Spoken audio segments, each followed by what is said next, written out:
brothers Ru Byung-woo and Ru Byung-ki are smugglers in Seoul who find that illegal immigrants have died in a shipping container from an unknown illness. They take Seoul survivor Moon Soi and cell phone video of the bodies to show their boss in Bundang, but Byung-woo becomes sick and Moon Soi escapes. The brothers go to a clinic where the contagion is passed on to others who spread it throughout the city. At the contagion center in Bundang, Dr. Kim In-hae is reprimanded for losing important data when her car fell down a mine shaft the previous day. Her bag is retrieved from the shaft by our team members Oh Ji-gu and Bae Kyung-yu-bi. Ji-gu answers her phone and delivers the bag to In-hae's daughter Miru. Byung-woo's condition worsens and he begins vomiting blood. His brother takes him to an emergency room, where he is isolated with an unknown flu. Called in to help, In-hae finds the cell phone video and theorizes that conditions in the shipping container allowed the virus to mutate. Byung-ki refuses to answer questions about the container. Byung-woo dies, and Byung-ki exposes several of the hospital staff while struggling to get to his brother.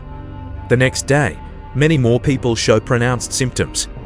With help from the KCDC, the hospital staff locate and incinerate the shipping container. However, rats that had been feeding on the corpses escape into the city. The staff determine that the aggressive virus is a mutated H5N1 strain that can kill within 36 hours and call to quarantine the city. Moon Soi saves Miru from being struck by a car. He then avoids her, aware that he is spreading the illness. Miru calls Ji-gu to help search for the sick man, but they have no success. Rumors of the outbreak spread and people begin to panic. Ji-gu saves a woman who falls from an escalator and loses sight of Miru. While disparaging the need for a quarantine, administrators and politicians are confronted with a catastrophic situation as people collapse in the street, including drivers who cause a series of violent crashes. Hospitals and communication systems become overwhelmed, and the quarantine is initiated. Politicians and research staff evacuate to Seoul and brief the Prime Minister, who makes a public announcement that worsens the panic in Bundang. In-hae remains in Bundang and joins Ji-gu to search for Miru. They find her in a supermarket which is being looted, with people showing symptoms while riot police try to contain them. The three manage to get out before steel shutters come down. In-hae gets them passage to Seoul, but Ji-gu refuses to abandon his duties and works with Kyung-yu-bi to free those trapped in the store. In-hae and Miru reach the last helicopter for Seoul, but Miru shows symptoms and they are denied passage.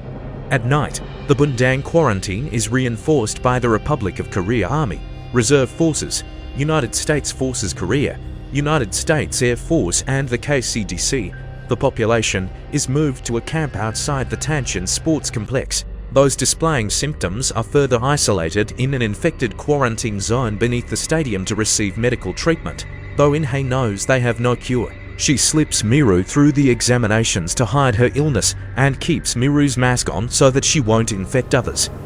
On the second day, Moon Soi is found in the isolation zone.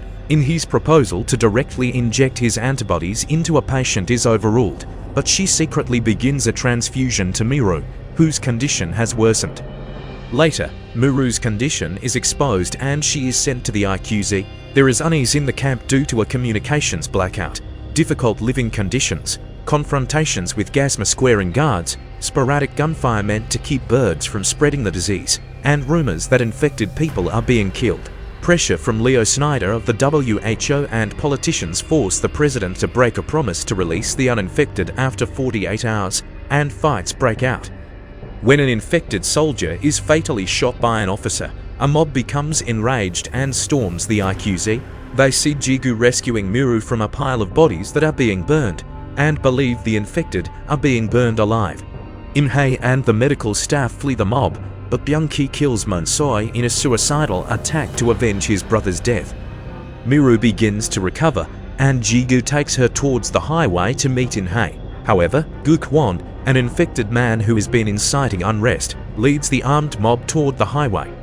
Learning that Miru has antibodies, Gu-kwon shoots at Ji-gu, resulting in a deadly gun battle between the mob and the soldiers. Ji-gu hides Miru, who makes a full recovery. Gu-kwon tries to give himself a transfusion of her blood, but is discovered and killed in a struggle with Kyung-yu-bi. Miru flees and is pushed to the front of the mob, which is confronting soldiers on the highway. Imhei is shot while trying to prevent Miru from crossing the containment line. Miru shields her mother and pleads for them to stop, then the mob shields Miru.